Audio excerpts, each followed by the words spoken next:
அனைத்து சமூக ஆர்வலர்களுக்கும் பொதுமக்களுக்கும் மாலை வணக்கம். இன்னைக்கு என்ன முக்கியமான காணொலின்னு பார்த்தீங்கன்னா, நாளைக்கு 6/10/2025 புதுக்கோட்டையில் மாவட்ட ஆட்சியர் அலுவலகம் முன்பு மிகப்பெரிய போராட்டம்.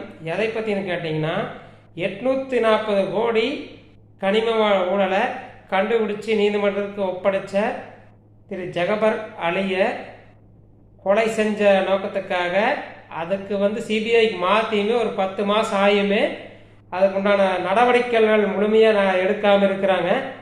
அதையொட்டி அத்தனை சொந்தங்களும் சமூக ஆர்வலர்களும் இதில் திரளாக கலந்து கொண்டு இது அவருக்கு நீதி வேண்டும், இந்த மாதிரி சமூக ஆர்வலர்கள் பொதுமக்களுக்காக பொது சொத்துக்களுக்கு போராடக்கூடியவர்களுக்கு நாம் உறுதியாக இருப்போம் என்று பத்திரிகை இயக்கத்தின் மூலியமாக சரவணன் பேசிக்கொள்கிறேன். நாளை 10 மணிக்கு நடக்கும். நன்றி சொந்தங்களே.